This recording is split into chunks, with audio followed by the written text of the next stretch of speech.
Who misses free and affordable ads and social networks without the anti-sex work rhetoric? Assembly 4 is a team of sex workers and technologists in Melbourne, Australia, aiming to bring back free and fair advertising and social spaces to the sex working community. They also give back to organizations based in harm reduction, sex work, and education. Stepping away from the clunky design of traditional platforms, their two products, Tryst.link and Switter.at, are refreshing and well-needed changes in both presentation and mission. Both are free to join and open to all. In the words of an A4 user, from the policies to the language to the advice and tips, it makes such a big difference to feel encouraged and supported instead of policed. Check out their website, assembly4.com, for the word and not the number, for more info.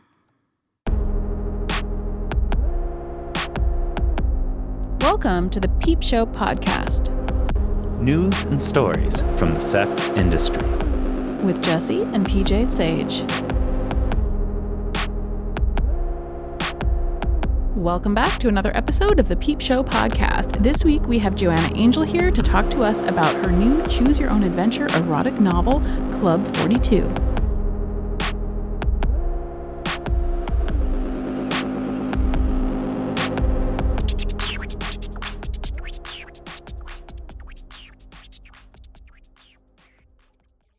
Hey, I'm Adrian, one of the hosts of After Adult Podcast. My porn name should be Mozart Fremont, but you probably know me better by my actual porn name, Siri. I'm Rachel, but my porn name would be Woody 16th Avenue. After Adult is a podcast about life and porn. I don't actually watch porn. I don't really watch that much porn either. I probably watch more than you, but I mean, most of the time it kind of would feel like going to work on my day off. You 100% watch more than me, because I don't watch porn.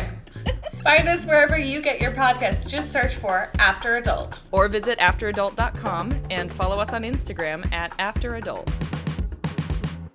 Hey everyone, welcome back to the Peep Show podcast. Welcome. So we have a very fun interview for you all today. And a very sexy one. Yeah. We don't usually, for this being a sex podcast, we talk about actual sex, not so much. Yeah, you really got into it. Joanna Angel was like your priest or something. You just took it to the confessional and you're like, let me tell you all my secrets. I didn't tell secrets. I just said what impact her book had on me. I mean, it was a secret insofar as people didn't know until I told them on the podcast. But, I'm saying is this might be cutting into your phone sex business. This is like a freebie. It's like a trailer for your night flirt. Yeah. Yeah. So it was very fun. We read Joanna Angel's Choose Your Own Adventure together. Well, not really together, parallel. You know how little kids parallel play? That's how PJ and I read this novel. We read it in different rooms at the same time. And because it's a choose your own that was deeper than I expect. Go ahead. Yeah. I just used this word and I wonder if non-parents know what I'm talking about. We parallel read this book and it's a choose your own adventure. So we went on totally different paths and both of us got all excited about it, but we got excited about different things, but I didn't even know what he was excited about. So it was fun to kind of digest that with Joanna Angel. It was really great, and I'm excited to share the interview with you all. But I also feel like this has been a really difficult week for the community. Yeah. Honestly, I've been pretty distraught all week. Mm-hmm. There's been a lot of doom scrolling on my part. I don't know, just a lot of sitting in the bathtub, kind of not just reading because I don't know how to process things. But mm-hmm. I think it's important to recognize that a shooter murdered 8 people in 3 different spas in Georgia, mm-hmm. and very clearly expressed intent do harm to sex workers who, he said were a source of temptation. And, he sort of generically described sex work as the porn industry that he wanted to put a stop to. And so, I think it affected us all. It showed that, these anti-porn, anti-sex work ideologies are pretty extremist. Yeah, extremist. And that people, are so extremist that they're like radicalizing people, that, these are ideologies of violence, or they are so extreme that they justify violence, and they're dehumanizing, right? And they play into like whorephobia and sex worker stigma in a way that, allows people to totally dehumanize sex workers. Yeah, and the thing that was like really upsetting to me about it was how that was like just so glossed over in the coverage of what happened. Yeah, what I saw is there was almost more discussion of like sex trafficking than there was of this like of whorephobia as a motive for violence, and that like there, in a way, it like turned into victim blaming. Yeah. And there was even this like implications that one of the people murdered was maybe like a trafficker, despite, no evidence whatsoever that was the case. But that there are already these like such strong ready-made narratives and like assumptions about how these businesses operate. Well, also there was a whole bunch of people, and this I think was like problematic as well, who were saying things like, don't shame them, we don't know that they were sex workers, as if like that was, I don't know, I'm like having a hard time even wrapping my head around like why.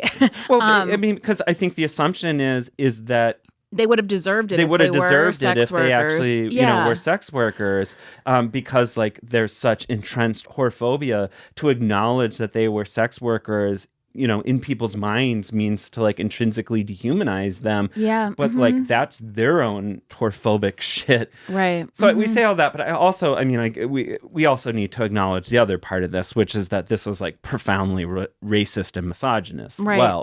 As well, right? So Yeah. and we know, like, and I think this important point was made is that like this guy drove past strip clubs and like adult novelty shops and other things, in his path to commit these murders. He was like very clearly fixated on murdering Asian workers. Yeah, Asian, sex working women. And so I think that like, and I know as a professor, like we've been talking also, I have a lot of Asian students, and particularly a lot of Asian women students, because I teach in GSWS and because the university I teach at is kind of a hub for both STEM fields and for there's a lot of connections to like Asian countries and different programs, Yeah, a lot of international students. Yeah, a lot of international students here on student visas. And so, some combination of all of those different things, I end up having a really disproportionate number of, Asian women in my courses. It's something like 40% or something. And oh, well, is it that high? Yeah, this semester it is. Yeah, wow. absolutely. So we've been talking about all semester about, the climate, the cultural climate. And I have students who, who are international students who went home and who are, Zooming in, doing their studies remotely, and have said they did so that their parents asked them to come back because the climate for Asian immigrants right now, or just Asian Americans and Asian people in general in America, is so hostile, and since COVID started, and there was this already this deep sense that that there's society is turning violent against people of Asian descent. This was really already kind of palpable among my students, that like there was all semester we've been talking about how concerned they were, and how, the rhetoric of the Trump era calling COVID the Chinese virus and that sort of thing has really inflamed these anti-Asian sentiments. That's what I was just thinking about as you were talking, is like how much damage like Trump's rhetoric has done in our culture at large, not only on a policy level, but on a cultural level. Yeah, yeah. And I mean, and so it really like, just seeing the first person impacts of that. And then this is really devastating for a lot of, my students who don't even necessarily have a connection to sex work, but just who, are part of the Asian American community and who, feel really targeted. Yeah, I mean that's really terrible. I feel like a lot of things like led up to this tragedy, but I also feel like, there's that, and then also I've seen over the last like 6 months, I would say, like an emboldening of anti-sex work violence and like hostility. Yeah, and I think it's like important to look at how like evangelical religion, how, purity culture, how these concepts of sex addiction all kind of feed into this. Yeah. And all of those things end up producing, I think, victim blaming kind of thinking. Yeah. That, it's you're the temptation, sex workers are the temptation, and we are trying to stay pure. And, I'm going to purify the world. I'm going to purge the world of this temptation. It's very othering and very dehumanizing and very like, it's like this kind of black and white thinking that I think enables and justifies violence. And I think we really like can't and shouldn't let those things off the hook. Right. That, these people who are profiting off of this, sex addiction industry, this whole industry that's grown up around treating a quote unquote condition that isn't even recognized in the DSM, Right.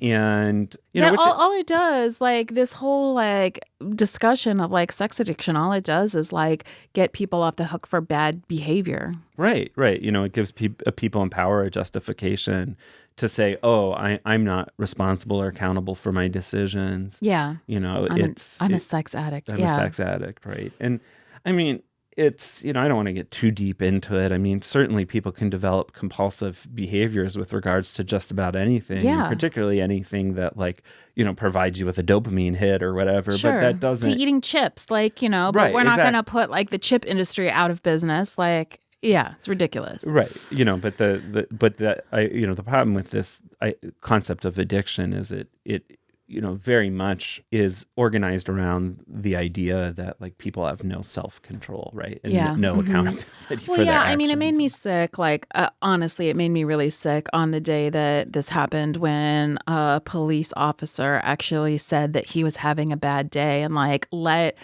this person like, kind of control the narrative about his own like violent like killing spree. If that's not a shining example of what like white supremacy and racism and whorephobia and misogyny can get you, I mean, I don't know if there ever was one, and it's awful. Yeah, I mean, it's not even just that like clearly he was empathizing with the killer and he like, much more than the victims. Yeah. But like beyond that, I think it's also because he embraced this, I don't know this guy's background, but he seemed to embrace, the same kind of ideology, the same, and that like that narrative, made sense to him, which just shows how powerful, again, is that people are giving a pass to violence. People are, I mean, in this case, this guy committed the violence, but other people are tolerant and accepting of that violence because fundamentally these are violent ideologies, right? These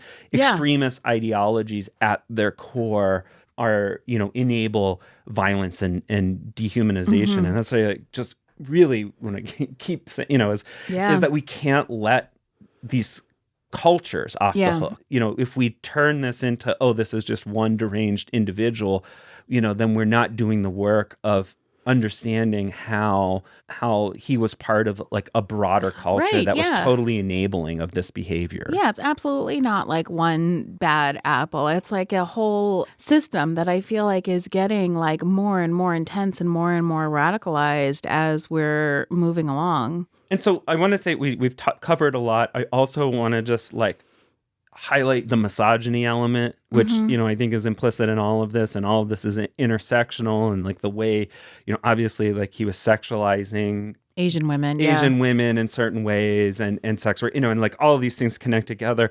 But I just want to say that like there is another piece of this, which is also this like emergent kind of incel,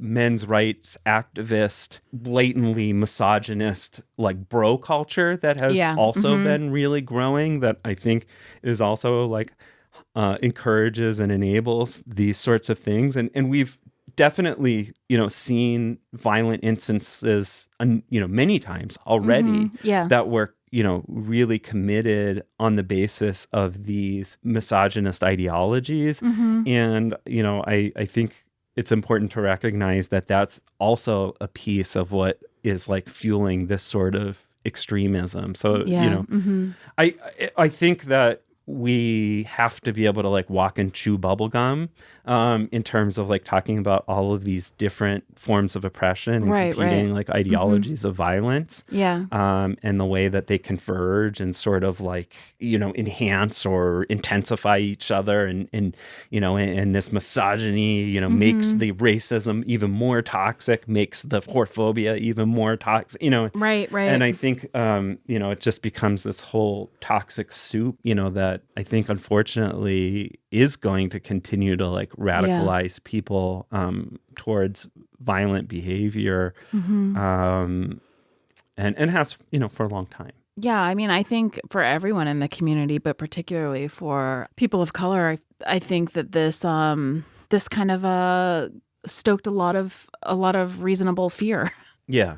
So, I mean, all that to say, I feel like I'm ranting a little bit or, and honestly, like I'm not the best person to speak to this. You're not the best person to speak to this.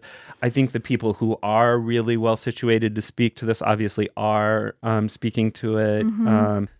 I would urge you all to pay attention to what groups like Red Canary Song and Butterfly SW have to say about these issues. They have been releasing making statements, press releases, and and I'm right now, obviously they're dealing with a lot, and at some point in the future we'll definitely try to hold space on the podcast, to have more discussions of... Yeah, we should also say, though, that Red Canary Song is collecting money to give to the families, the victims' families. Yeah, definitely. And so I guess that's the best note we should leave this on, is just to say we really urge you all to donate to these groups and to these funds. We're going to donate ourselves. And I think that's the best thing to do right now, is to tune into those channels and to donate to those groups. And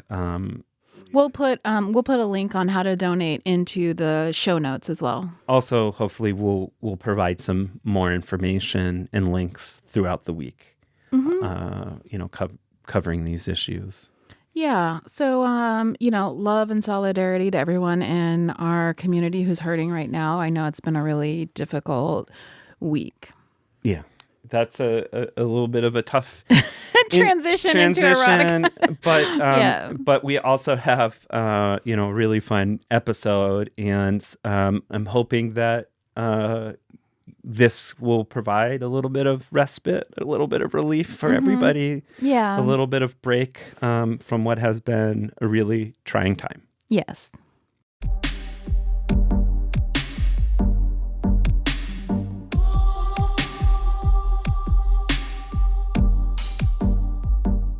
Hello, this is Chelsea Poe from TroubledFilms.com. I'm here to tell you about getting access to hot BDSM, queer, trans, and dyke porn all in one place.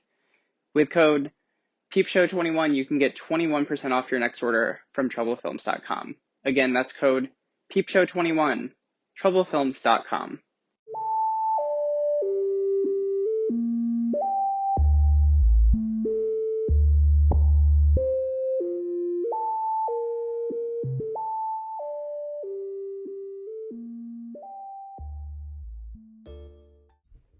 We're here today with Joanna Angel, who's an award-winning adult film star, director, producer, best-selling author, and entrepreneur. She was the owner and founder of the venerated adult studio Burning Angel Entertainment from 2002 to 2019, with Pacific Standard magazine calling her one of the most powerful feminist icons in the adult industry.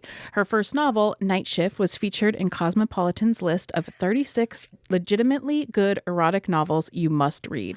Hi, how are you? Good. We are excited to have you. I just talked about your first novel, but you just wrote your second one. Do you want to talk a little bit about that? Yeah, I'd love to. So, my second novel. It sounds funny to say my second novel. Yeah. You know? Are you getting used And to we should that? say it's not just a novel. It is a choose-your-own-adventure novel, Right. which makes it unique. Yeah. It actually sounds even funnier when I'm like, well, when I wrote my first book, like when you've only written 2, you know what I mean? It's like 2 is just enough to have some experience, but not quite, but also not enough. So you kind of sound like an asshole when you start talking about your past, you know. Oh, in my first book, I did this, and my second one, I did, you know. So Hey, kind of 2 a funny is place still to be. 2's still 2 more books than we've written. So Exactly. It's like you're just enough to be a legit author, but not quite enough. I don't know. Anyway, but my second book just came out. It's called Club 42. It's through Cleese Press. It's a story about a girl that works at a strip club. It's a choose-your-own-adventure erotic fantasy. My first novel was also a choose-your-own-adventure erotic fantasy. So I guess this is my thing. Yeah. I'm really proud of it, you know, and for those of you who don't know me, I've been working in the adult industry for 700 years as a director and a performer. And but I have always been a writer. People are like, that's crazy. What made you like want to write a book? I'm like, well, I've always been a writer. When I was in college, I did go to school for writing. Even when I was in high school, I went to like open mic nights and like I was part of all these after school writing workshops. It was always kind of my thing. And even in porn, like people don't realize I'm actually working on one right now, how hard it is to write all these like feature movie porno script. Right. Of course, I have written some porn where it's like 3 sentences and then people walk in and fuck. But I've also written a lot of porn where it's like 30, 40-page scripts. And it's challenging. I've written a lot of like sex advice columns over the years. And I have contributed to other people's anthologies over the years, you know, fiction and nonfiction. And I've written some erotica. So I've really never stopped writing, you know, since... and I've always done that. It's just not the most exciting thing people have wanted to talk to me about over the years. When I've done media, I didn't say, people didn't ask me about my script writing process. They want to talk to me about getting fucked in the ass. Anyway, sorry, I didn't mean to interrupt over you. We want to talk to you about your book. So totally. Yay! And I grew up in that like period of time where these choose your own adventure books, I mean, not the erotic versions, but like I had like Mario choose your own adventure books and all sorts of choose your own adventure books as a kid.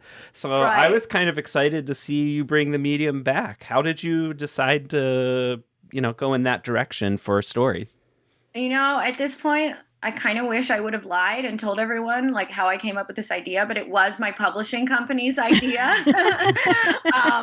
I mean, you know, because everybody asks that. I'm like, oh, I feel like I'm letting people down when I tell them it wasn't actually my idea. But they suggested it to they suggested it to me. And I thought it was a great idea. You know, just when they first came to me and asked me to write an erotic novel, I was not expecting that. You know, the thought of writing a novel was something I'd been waiting for my whole life. I'd always wanted to write a book, but then when it happens, it's daunting. You're like, fuck, be careful what you wish for. This is going to be a lot of work. And then having choose your own adventure on top of it, there was like nothing I could really look at as an example, you know, like, so I was really kind of choosing my own adventure. Yeah, I was going to ask you, like, I was thinking about that last night as I was reading it. Like, how do you put all that together? It almost feels like you would have had to, like, write a bunch of stories and make it like a puzzle. You do. You have to write like a web, you know, like a crime map almost, you know, with, where there's different stories and different things attached to them. And and then it gets confusing. And then when you're deep into writing the book, sometimes you got to go back or be like, oh, maybe this can connect to this. And then also as you're writing the book, you have to make sure, like, it's almost like every time I got comfortable in a story, I'm like, fuck, I gotta make this story split, and it's gotta split again, and it's gotta split again. And like, I was imagining you like clearing off a whole like physical wall in your house and then having all of these like story plots graphed out like on the wall. I'm pretty sure that's a serial killer, but Yeah. It was, I kind of had to think like a serial killer. And then halfway through writing the book, it all went out the window. I was like, because it's almost like once you get to know these characters more, you're like, well, she wouldn't do that. Now she wouldn't, like sometimes things sound good in an outline, but I don't know. Every author I talked to told me how important it was to have detailed outlines. And now both books that I've written, halfway through writing it, I threw out the outline and had to make a new outline, and then had to make a new one after that. So, I guess there's no easy way to do this. You've got to just let your brain go crazy, and that's what, I mean, it's kind of interesting because it's almost, you wonder how maybe it's just a different process. It's almost more like writing a video game or something than writing a traditional novel. Yeah. Right. I mean, it's like both. Yeah.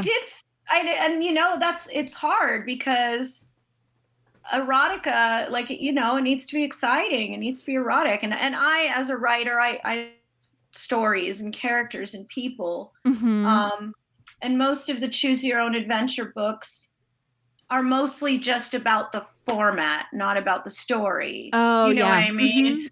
Where the fun part is kind of playing a game, not really, you're not really caring too much about the actual story. So it was hard. And I think in this book, I definitely played with the format more. Most of the feedback for my first novel was pretty positive, especially for being my first, But at the few negative comments I had were people kind of said I didn't play with the format enough, like they were expecting more. I was like, oh, and I felt like there was so much. I was like, God damn it. And there's way more splits, way more paths. That's why it was harder to write. And what I did in this book that I didn't do in the first book is have like dead ends. Which I think is an important part of the format that I did. Yeah, I was just thinking about that. The first one. Because I remember, again, I read these books as a kid, and a lot of them were based on like video game characters and stuff, and you would get to like game over parts, and you had to be like, oh, damn it, now I have to go back to like the fork in the plot and try to figure out how to do the right thing.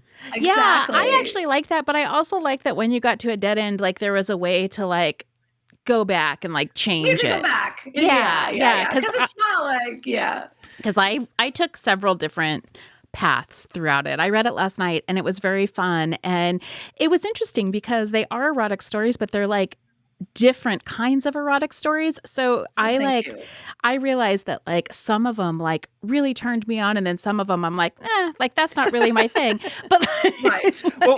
Well, let's take a step back here because we're 10 minutes in, and I don't think we've really given the broad plot arc and character arc. Just so you know, that was not like an insult to the writing. It was just that like different people are turned on by different things. And I think that was like really cool about it, because I was like, oh, this storyline, that's what she should do. And then the other one, I'm like, no, get away from that guy. Like, go marry the dominatrix. Like, that's what you should do. So it's so funny because that's a very special part of the book. It's almost like it's like an Easter egg, because it's kind of hidden in the book. That was the first one I did. That was the first.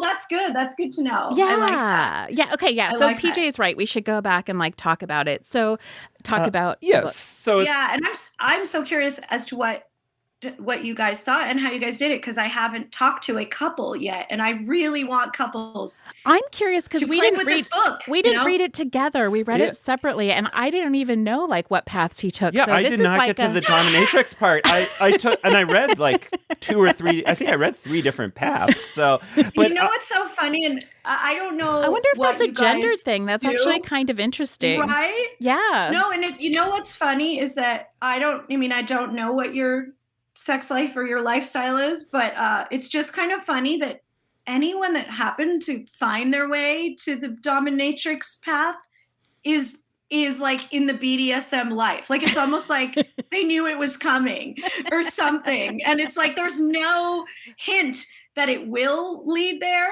which probably doesn't make sense. There. That was my path. And then I was like, now I got to read the other ones. And then I was like, no, that was the right path.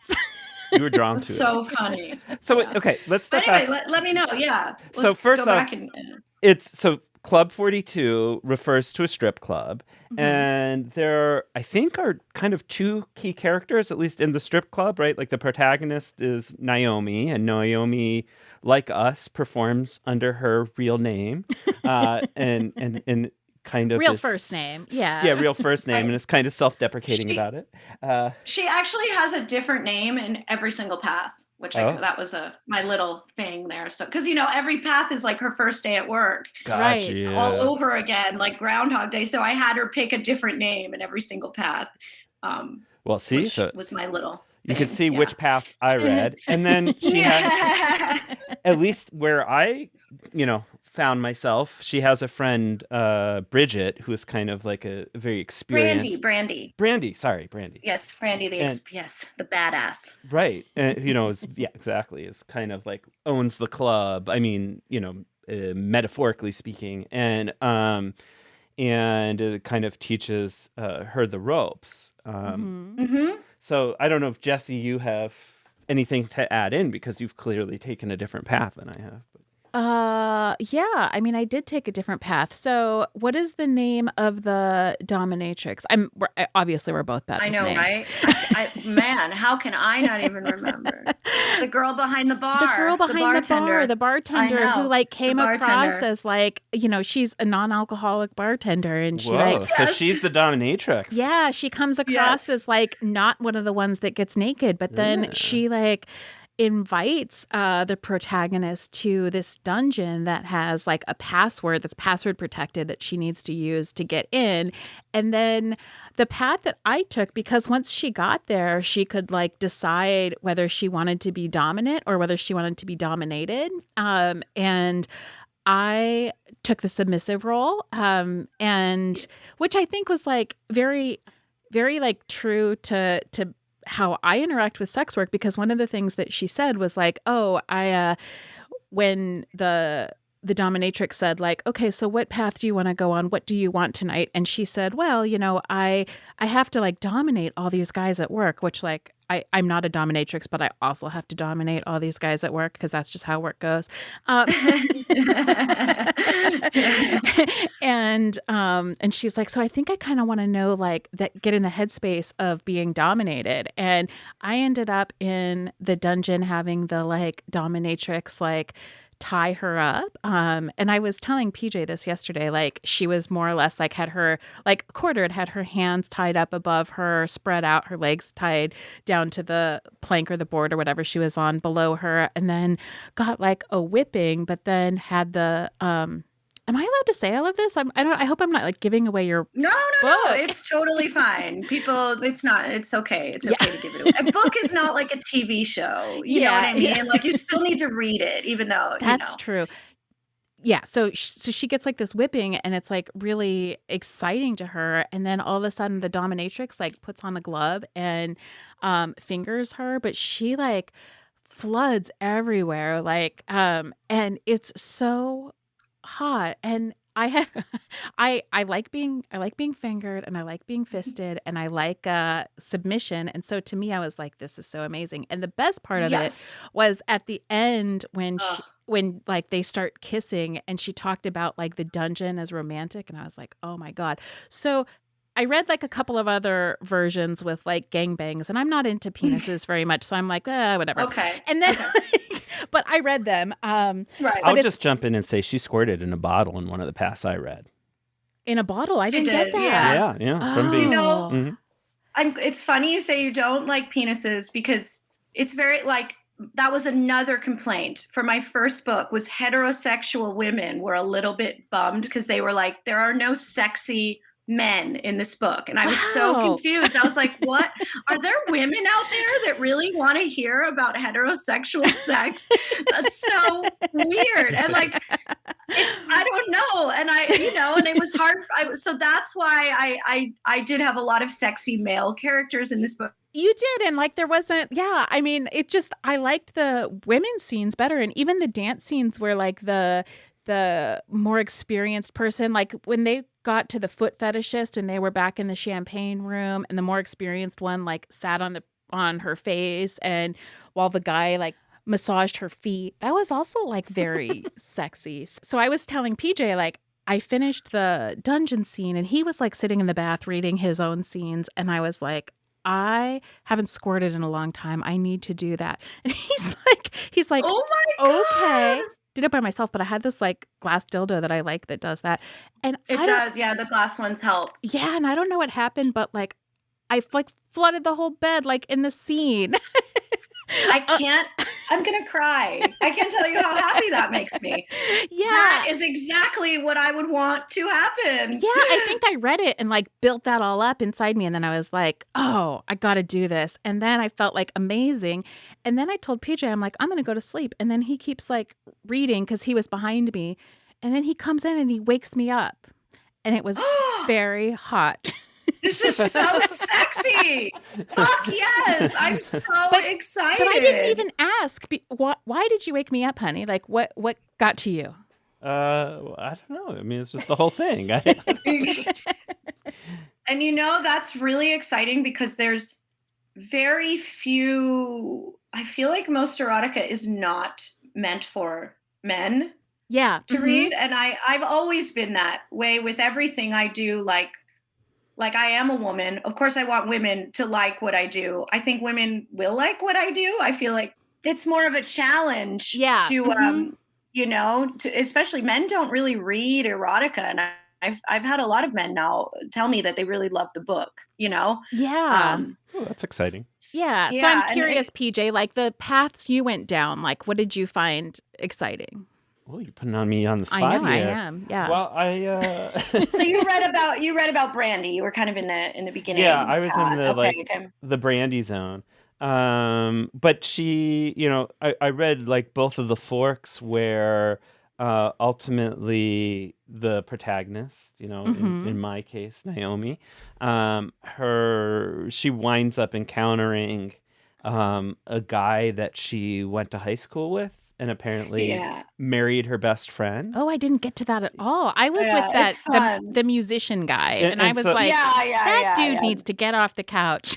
Oh yeah. I read a little bit into that too. I started going back and reading into that too. Yeah. He was watching like the antique show. Yeah.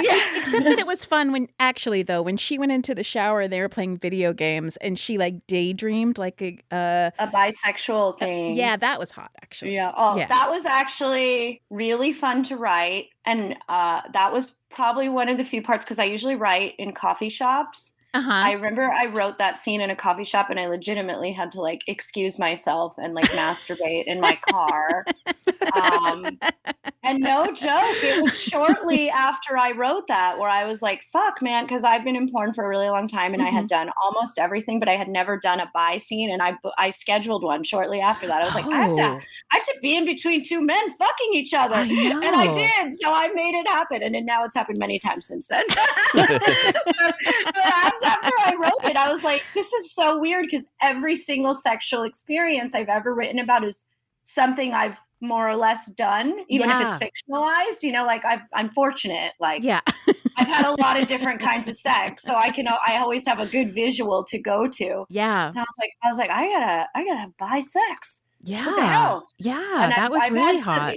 Yeah. That was really, really fun to write. And like, I mean, who doesn't want to like imagine two sexy musicians fucking each other? Right. And I liked the way you were like, is this what happens when they're on the road? Like what's happening? Yeah. And it was cool that you were like imagining like the soap being cum and stuff. That was fun. Well, wow. I'm so glad this book like did all the right things it was supposed to do. And that's so hot. But we're letting PJ off the hook. He has not yet told us what was hot about the book. Oh, well, you tell me, PJ, what have you liked so far? Well, I did. So with the scene with the guy from high school, she ultimately, in the one scene, gives him a lap dance. But the thing is, and I kind of the like naughty thing about it is that he doesn't remember her from high school, right? Oh, wow. Or does he? Well, or does okay, he? yeah. I mean, you never know. You never say for sure, but You at never least say for sure. that's kind of how I read it. And so it was like she had this, at least from the way I was reading it, it was like, I don't know, there was almost like a tinge of revenge too, because like her best friend kind of dumped her for this football star and in high school, and like her friends kind of stopped hanging out with her, so in a way like it kind of seemed she was like kind of getting back. It was like the nerd girl's revenge. Like, look at me now. And so that was kind of hot, not gonna lie. And then in like the other fork, he comes in and you find out that like there was in high school, she squirted in his mouth, and like he really liked it, but she was super embarrassed, so she would never let him go down on her again. And so that's how she drank the squirt. He drank the squirt. Yeah, that's why that ended up happening. So I think both of those were like pretty, Yeah, well, there's a lot more, and I'm gonna have to go back and like try to figure out which paths I didn't take. Yeah, well, I mean, there's so much. There's like lots and lots and lots of paths. That was fun to write, and I had something similar happen, not exactly the same. What I went through was actually much more, I guess, disturbing, and that's why I couldn't copy it exactly in the book. That's the thing with erotica, you got to keep it pretty happy, and at the end of the day, it has to be somewhat, people need to read this and be somewhat like educational. It's not like when you're reading a book and like it's okay for things to be a little bit fucked up and disturbing because you're reading like a murder mystery or something. But I fictionalized it in a fun, more happy way with a football player and this and that. And also mine is not traumatic by any stretch of the imagination, but a little more creepy. When I worked at a strip club, and mind you, when I worked at a strip club, I was about 22. Okay. My friend from middle school's dad came in. So, and I had changed schools, moved towns since that happened, but he was a dad. Dads look the same like their whole life, you know? Yeah. Between 12 and 22, I changed a lot. Between him, he looked exactly the same. I knew exactly who he was. Right. And I remember, but like, I dance, like when you go on stage, you dance for everyone. So I treated him just like anyone else at the stage. But he like asked for a lap dance with me. He took me to the VIP room. For a while, he was spending like more money on me than almost any other customer, and he would come back to see me. And there was always this, and I had a different name at the strip club, and like I never said anything. Do you think he knew? He must have. Do you know, like and I never, there was like once where I really wanted to say it, because in the VIP room, you're sitting with these guys for a half hour. Yeah. And like, it was starting to actually get difficult for me to tell lies about my life, like where do you live? Where did you grow up? I mean, these things start to happen when you spend a lot of time with the customer. You talk about it.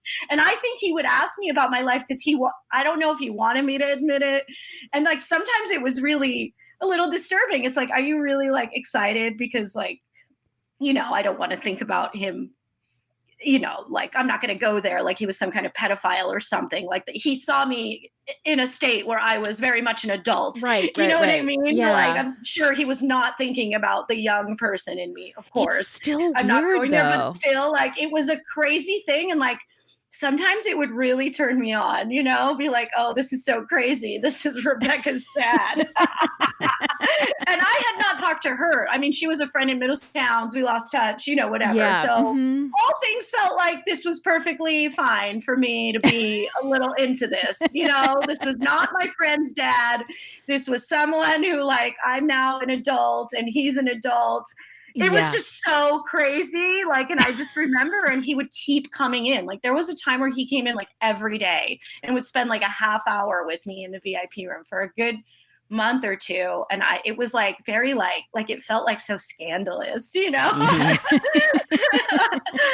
I remember I was like, should I put that in the book? And I was like, and like, in erotica, I can't even ever mention, like, that's why even in that path, I was like, when I was in high school, and I still left it vague. Like, I never want to like make references to like anyone young or like, you know what I mean? You can't do that.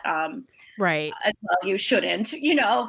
Yeah, yeah. But that is an important thing. I mean, when you are a stripper, inevitably, if you dance like anywhere close to where you grew up, inevitably that's going to happen, you know? And how are you going to deal with that, you know? I had a friend in high school who, like, right after high school became a stripper, and her own dad came in.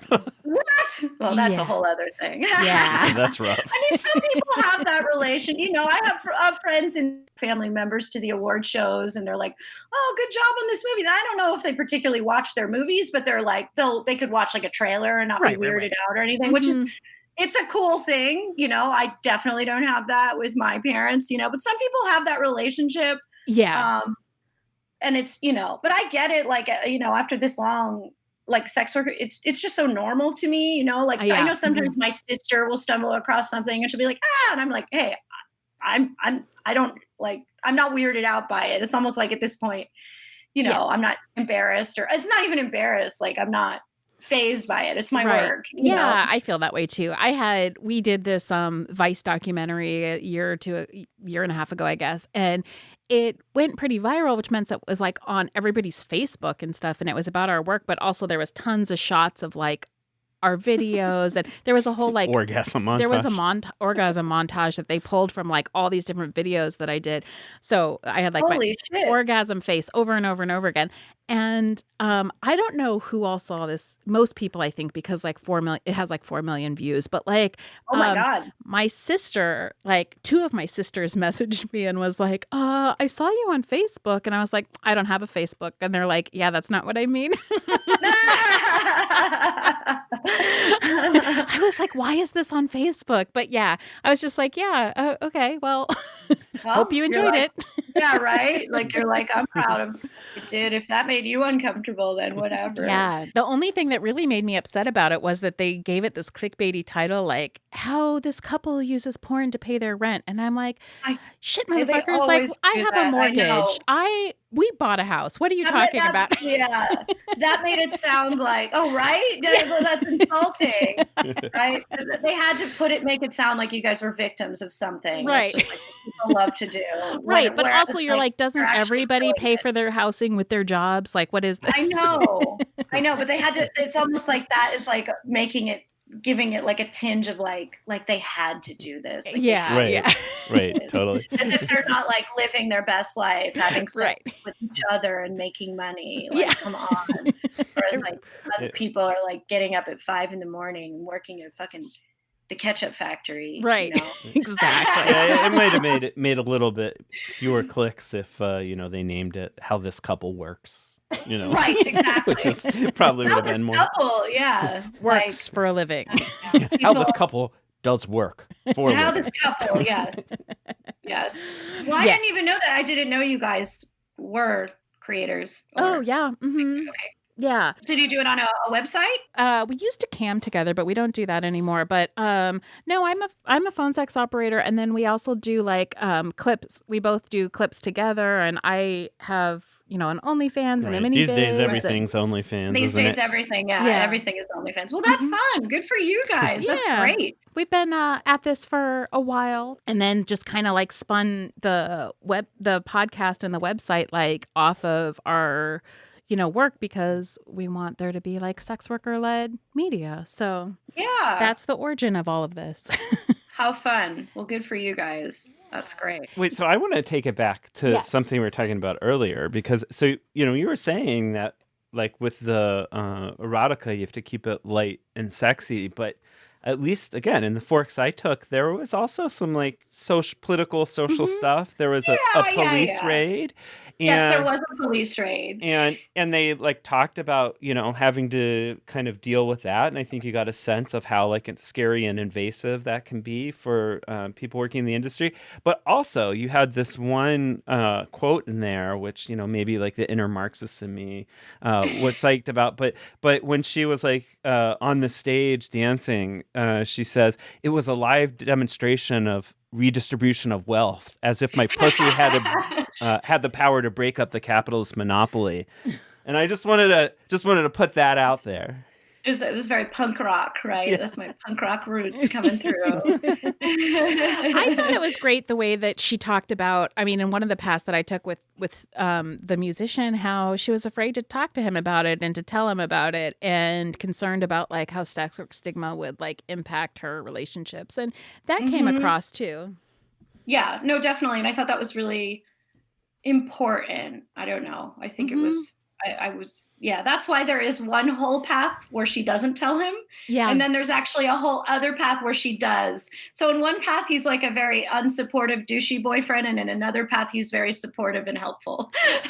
I went on the... So you saw both sides. I didn't get to the supportive and helpful one. I just got to the one where he was like willfully ignorant because they were like spending all kinds of money and she was a barista and he never asked about it. He never asked. You know what? And I have to say, the path where he was a douchebag and unsupportive was so much more fun to write. Yeah.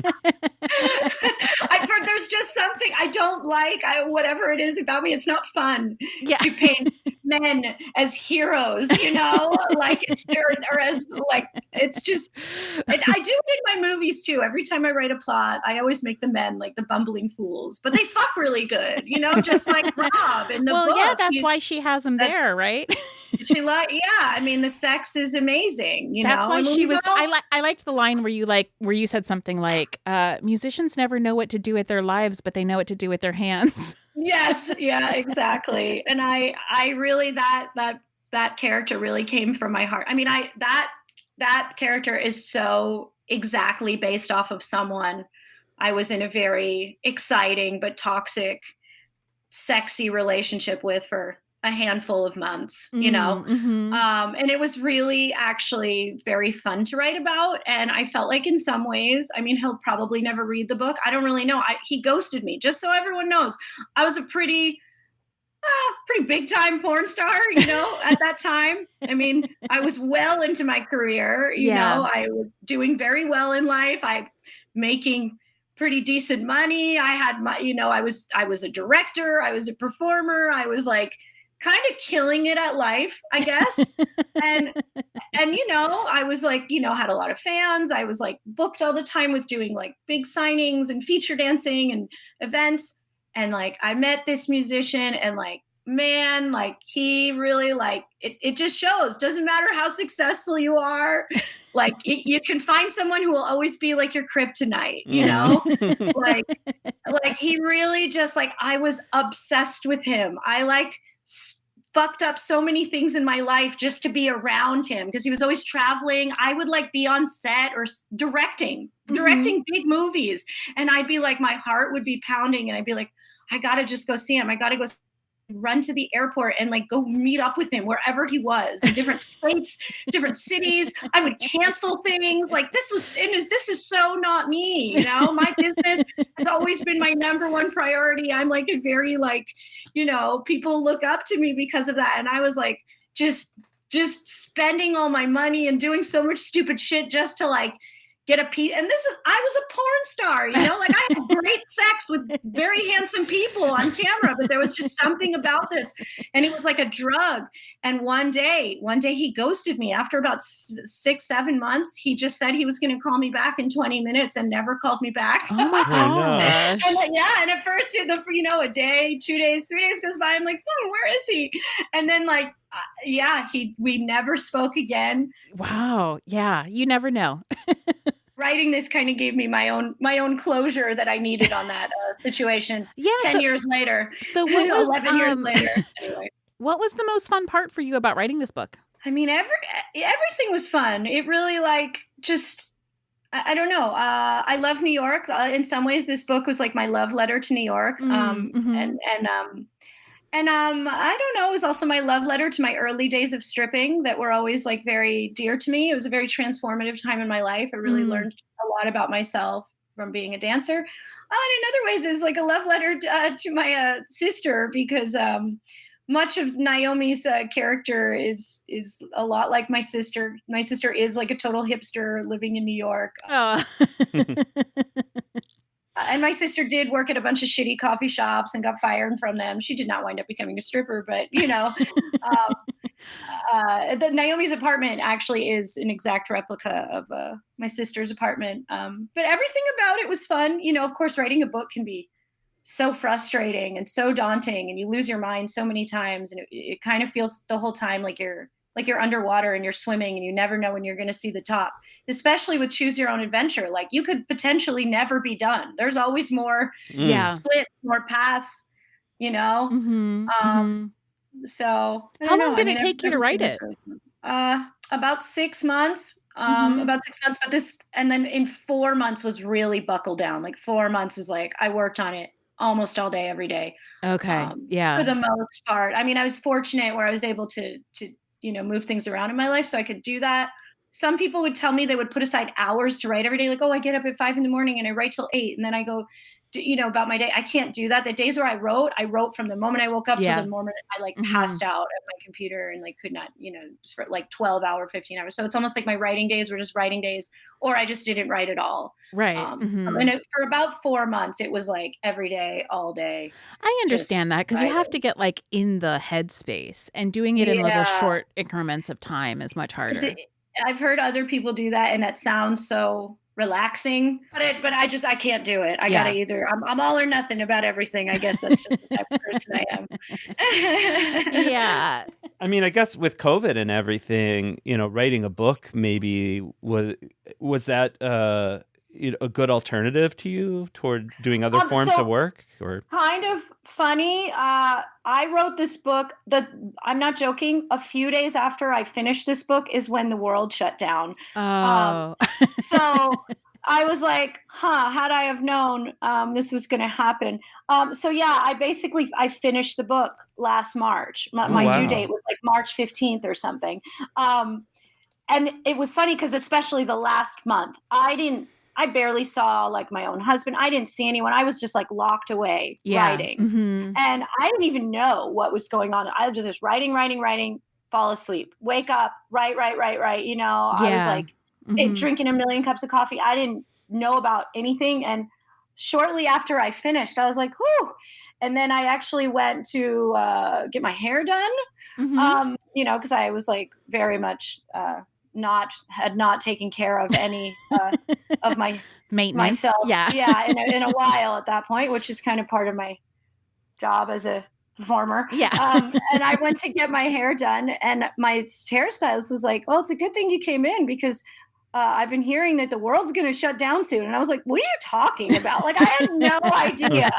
I was like, that sounds crazy. What are you talking about? And then I had taken time off from shooting, to finish this book. And then I actually went out and, told my agent or whatever. I was like, hey, I'm ready to start shooting again. And he's like, I think shooting's going to shut down soon. Maybe we should hold off on sending the email. And I'm like, what is everybody saying? So it was kind of funny. It was almost like I was in my own quarantine, and then I went into another quarantine. But yeah. Okay. I actually was incredibly busy during the shutdown, even though everything I was doing was from home. I was shooting so much at home, doing I felt like I got so many projects at home during the shutdown and the beginning of when everything was offered to me. It's here's something you can do because you're doing nothing during the shutdown. Whether it was a podcast, whether it was whatever it was, a YouTube thing. Your Halloween series was really cool. Which the one? Lana? Oh, thank you. That was shot all at home. I know. That's why I bring it up. We spent a good month and a half making a horror movie in here. Yeah, it was really cool. Thank you. Yeah, I mean, that's interesting too. I mean, you've been in the industry for long enough to see things transform pretty majorly. Many times. Yeah, I mean, it'd be hard to imagine, say if this pandemic happened 10 or, 15 years ago, I imagine that it would have been a lot harder to work from home. I mean, for everyone, not just in porn. I mean, for anyone, what the hell would we have done if this happened 15 years ago? It would be insane. We would, I mean, it's kind of crazy, how many things we were able to do online. I hung out with people online, like Zoom parties, like like so many things where people are like, oh, it must be so crazy to be so isolated. I'm like, to be honest, like all this like online like like I don't feel isolated. I feel like I've actually caught up with my friends more than usual because we were making a point to hang out with each other online, as opposed to like when life is going on, like a year could go by and you don't see a close friend because you're just both in your own, doing your own thing. And I don't know, I feel fortunate. I was in a decent place in life during this shutdown, and I was, was able to do my job from home. And I did try to donate money and do whatever I could do for the people that weren't in as fortunate of a place. And I really did feel for them. So I sometimes feel bad when people are like, oh, how'd you survive during the shutdown? It's like, well, I was completely fine. Yeah. So then I feel, and I'm speaking from a place of privilege, and I completely like felt, terrible for all the people that weren't fine and were sitting around and had to wait for the checks that Donald Trump wasn't sending that were not very big to begin with. I was doing fine, but it was kind of funny how I spent so much time writing a book, and then at the end of it, the world shut down. I'm like, oh, I should have, only the deadline was, that was probably less than ideal, but we're glad that you were able to manage nonetheless. What are you working on now that the book is out? I'm promoting the book, doing, media on the book. Maybe when the world is open again, I could actually do a real book tour because I had to do it virtually. Yeah. I'm just, I'm directing again. I've been shooting a lot of stuff, and I myself have been doing a whole bunch of work on my own OnlyFans, which has been a lot of fun for me. Something I really delved into during the shutdown, and it's been really fun. So if anybody wants to join my OnlyFans and come get weird with me. Yeah. So why don't you tell people now, like, where they could find your book and where they can find you and your OnlyFans and all of the rest of your content? So you can follow me on Twitter and follow me on Instagram. My name is just Joanna Angel on both. Both my accounts are verified. So please follow the verified account, not the fake Joanna Angel account that may or may not try to solicit money from you and get you to go on a date that doesn't exist. Buy my book. My book is sold. It's Club 42 by me, Joanna Angel. You could buy it on Amazon. It will get shipped to you the next day. It's also sold at Barnes and Nobles. It's sold in a lot of indie bookstores are carrying it too. I'll always be posting links on my social media to different indie bookstores that have it. And you could join my OnlyFans, just onlyfans.com/Joanna Angel. Check out my stuff. And I don't know if you want to see any of the big feature porno projects I work on, go to burningangel.com and you can see some of the more high production value budget pornos I work on. And I don't know, you could search me. That sounds great. Yeah. Well, it was really a pleasure to talk to you, and thank you for making my night good. I am grateful for that. I am so excited that happened. Like so excited, like knowing that PJ was like, why didn't you put a towel down? And I was like, I didn't think it was going to happen like that. So fucking cool. I feel so happy that I was able to make some good sex happen. And that's really, really amazing. So I hope other couples out there listening to this, go read the book and have some crazy sex. Yeah. That's the best endorsement we can give for it. Definitely. Well, thank you guys. Thank you so much. Thanks for having me. Thanks to the person on your website wrote a great review. That was really awesome. Yeah, thank you. Yeah, no problem.